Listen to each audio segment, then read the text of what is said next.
ഇത് അഭിഷേകം അനുഗ്രഹമായി മാറുന്ന പുലർകാല വിചിന്തനം.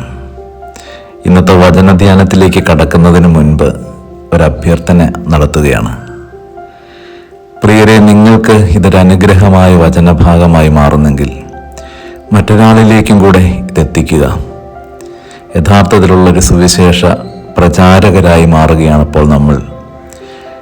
ഇതൊരാൾക്ക് അനുഗ്രഹമായി കൊടുക്കുവാൻ നിങ്ങൾക്കും സാധിക്കുമെങ്കിൽ നിങ്ങൾ ക്രിസ്തുവിൻ്റെ വചനത്തിൻ്റെ സാക്ഷികളായി മാറും.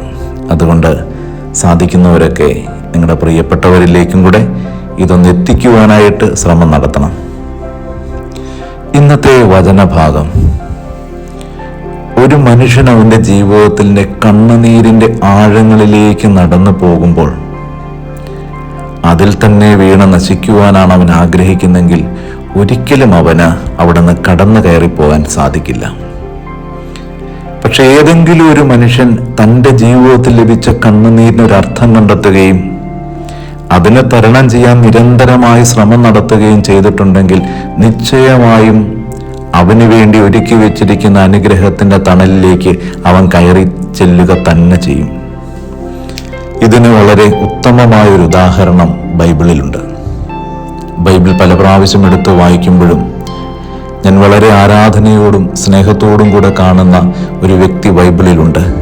അത് പഴയ നിയമത്തിലെ വിശുദ്ധ ജോസഫാണ്, പൂർവ്വപിതാവ് ജോസഫ്.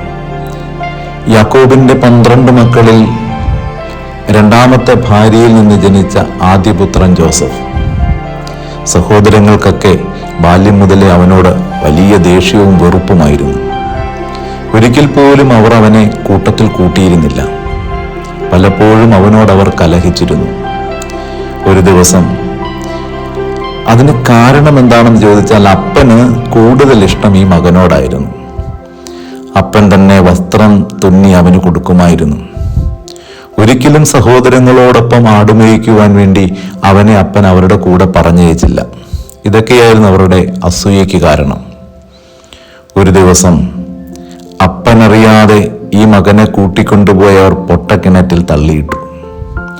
അവിടുന്ന് കയറ്റി ഈജിപ്തുകാരായ വ്യാപാരികൾക്ക് അടിമയെപ്പോലെ വിറ്റു. ജോസഫ് ജീവിതത്തിൽ നിരാശനായി മാറിയില്ല. അടിമത്തത്തിന്റെ മണ്ണിലേക്ക് ആദ്യം കയറിപ്പോകുന്നവൻ പിന്നീട് പൊത്തിഫർ എന്ന് പറയുന്ന ഒരു വലിയ പ്രമാണിയുടെ വീട്ടിലെത്തിച്ചേരുകയും അവിടെ നിന്ന് കാരാഗൃഹത്തിലേക്ക് പോവുകയും ചെയ്തു. പക്ഷെ ദൈവം അവന്റെ കാൽപാദങ്ങൾക്ക് ഒരു വീര്യം പകർന്നു കൊടുത്തിരുന്നു. ഏത് കണ്ണുനീരിന്റെ താഴ്വാരങ്ങളിലൂടെ നടന്നു പോകുമ്പോഴും ദൈവം അവന്റെ ജീവിതത്തിൽ ഉണ്ടെന്നുള്ളൊരു ബോധ്യം അവനുണ്ടായിരുന്നു. അത് പിന്നീട് അവന്റെ നാൾവഴികൾക്ക് അനുഗ്രഹമായി മാറുകയും അവൻ ജീവിതത്തിൽ ഉയർച്ചയിലേക്ക് പോവുകയും ചെയ്തു. അധികം താമസിയാതെ ഈജിപ്തിന്റെ ഭരണകേന്ദ്രങ്ങൾക്കകത്ത് പ്രധാന സ്ഥാനം വഹിക്കുന്നവനായി ജോസഫിനെ ദൈവം ഉയർത്തിക്കൊണ്ടുവന്നു. കണ്ണുനീരിന്റെ കടലിനെ അവൻ പതുക്കെ താണ്ടി അവൻ ചെന്ന് കയറുന്നത് അനുഗ്രഹത്തിന്റെ തീരത്താണ്. ആ തീരത്ത് ദൈവം അവൻ ഒരുക്കി വെച്ചത് അനുഗ്രഹം മാത്രമായിരുന്നു. ഒടുവിൽ ഇസ്രയേലിൽ ക്ഷാമമുണ്ടാകുമ്പോൾ യാക്കോബ് തൻ്റെ മക്കളെ പറഞ്ഞു വിട്ടു. ഈജിപ്തിൻ്റെ ഭണ്ഡാരങ്ങൾ നിറഞ്ഞിരിക്കുകയാണ്, അവിടെ പോയി തങ്ങൾക്കുള്ള അരി വാങ്ങിച്ചു കൊണ്ടുവരുവാൻ, ഗോതമ്പ് വാങ്ങിച്ചു കൊണ്ടുവരുവാൻ പറഞ്ഞയക്കുന്നു. അങ്ങനെ ജോസഫിന്റെ സഹോദരന്മാർ ജോസഫിനെ കാണുവാൻ വേണ്ടി വരുന്നു. ദൂരെ നിന്ന് തന്നെ ജോസഫിന് കാര്യം മനസ്സിലായി, എൻ്റെ സഹോദരന്മാരാണ് വരുന്നത്. അവൻ്റെ ഉള്ളു നിറഞ്ഞു. അവരുടെ കയ്യിൽ നിറച്ച് ധാന്യങ്ങൾ കൊടുത്തു വിട്ടു. ഇനിയും വരുമ്പോൾ ഇളയ സഹോദരനെ കൂടെ കൂട്ടിക്കൊണ്ടുവരണമെന്ന് പറഞ്ഞു. അവനെയും കൊണ്ടുവന്നു. ഒടുവിൽ ആ സഹോദരന്മാരുടെ മുമ്പിൽ പൊട്ടിക്കരഞ്ഞുകൊണ്ട് അവൻ പറഞ്ഞു, ഞാൻ നിങ്ങളുടെ സഹോദരൻ ജോസഫാണ്. നിങ്ങളല്ല എന്നെ ഉപദ്രവിച്ചത്. ദൈവം ഈ ക്ഷാമകാലം പരിഹരിക്കുവാൻ വേണ്ടി നിങ്ങൾക്ക് മുൻപേ എന്നെ ഈ ദേശത്തിലേക്ക് കർത്താവ് പറഞ്ഞയച്ചിരിക്കുകയാണ്. ദൈവമാണ് എന്നെ ഇവിടേക്ക് കൊണ്ടുവന്നത്, നിങ്ങളല്ലതിന് കാരണം. പ്രിയപ്പെട്ടവരെ, ജീവിതത്തിൽ നിങ്ങൾക്കൊരു ബുദ്ധിമുട്ടും കണ്ണുനീരും ഉണ്ടാകുമ്പോൾ നിങ്ങൾ മറ്റുള്ളവരെ പഴിച്ചുകൊണ്ടിരുന്നാൽ ഒരിക്കലും നിങ്ങൾക്ക് ആ കണ്ണുനീരിന്റെ പ്രവാഹത്തിൽ നിന്ന് കരകയറാൻ കഴിയുകയില്ല.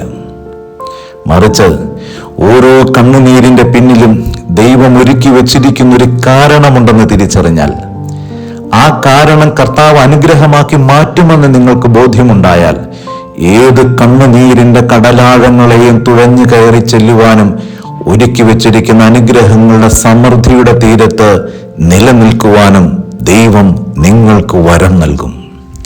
അവിടേക്കാണ് നമ്മൾ എത്തിച്ചേരേണ്ടത്. അതാണ് നമ്മുടെ ജീവിതത്തിന്റെ ലക്ഷ്യം. ഇത് ബോധ്യമാകുന്നവർക്ക് മാത്രമേ കണ്ണുനീരിനെ തരണം ചെയ്യാനുള്ള ബലമുണ്ടാവുകയുള്ളൂ. പ്രിയപ്പെട്ടവരെ, ഒരിക്കലും കണ്ണുനീര് അവസാനത്തെ വാക്കല്ല. വേദനകൾ ഒരിക്കലും നിങ്ങളുടെ ജീവിതത്തിന്റെ അവസാനത്തെ വാക്കല്ല. അതിനപ്പുറം അനുഗ്രഹം ഒരുക്കി വെച്ചിരിക്കുന്ന ഒരു ദൈവത്തിന്റെ കരുതലും കൃപയും നിങ്ങളുടെ ജീവിതത്തിലുണ്ട്. അത് തിരിച്ചറിയുവാനായിട്ട് പറ്റണം. നമുക്കൊന്ന് കണ്ണുകളടച്ച് ഈശോയോട് പ്രാർത്ഥിക്കാം. കരുണയുള്ള ദൈവമേ, കണ്ണുനീര് ജീവിതത്തിൽ ഭാഗമായി മാറുമ്പോഴും അതിനെ തരണം ചെയ്യാനുള്ള ആത്മബലം ഞങ്ങൾക്ക് നൽകണമേ. ഒരിക്കലും ഞങ്ങൾ കണ്ണുനീരിൽ പതറിപ്പോകരുതേ. ആമേൻ.